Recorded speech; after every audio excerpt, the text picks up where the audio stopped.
Il nous a quittés le 6 septembre 2021 à l'âge de 88 ans. Jean-Paul Belmondo avait eu droit, dans la foulée, à un hommage national. Depuis, personne n'oublie Bébel, ni la personne qu'il était, ni le comédien extraordinaire qui faisait des siennes sur grand écran. Pour être sûr que son nom continue à être dans l'esprit des Français, un nouveau clin d'œil vient d'être accordé à l'acteur. Une promenade Jean-Paul Belmondo vient d'être inaugurée, au terre-plein central du pont de Bir Hakeim, dans le 16e arrondissement de Paris. La famille de Jean-Paul Belmondo s'est effectivement retrouvée, une pensée au cœur pour lui, en face de la Tour Eiffel, inébranlable dame de fer.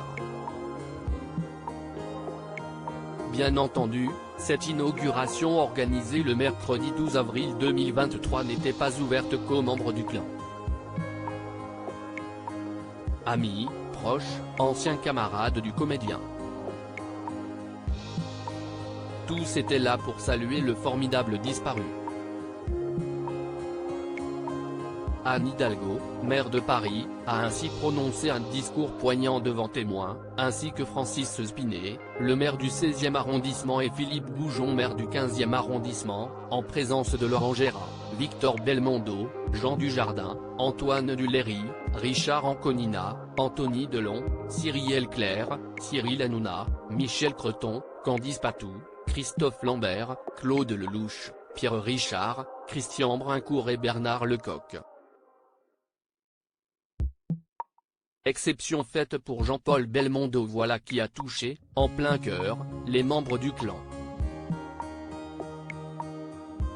Paul et Luana, Giacomo, Stella, Victor, Alain, Muriel, Alessandro et son fils Faye.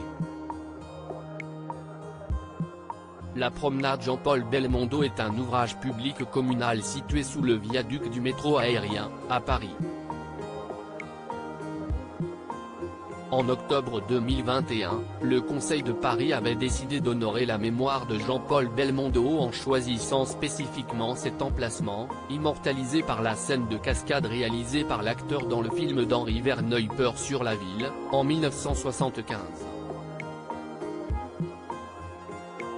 La dénomination de cet espace s'effectue en dérogation à la règle qui prévoit que le nom d'une personnalité ne peut être attribué à une voie publique de Paris que 5 ans au plus tôt après son décès. À homme exceptionnel, décision exceptionnelle.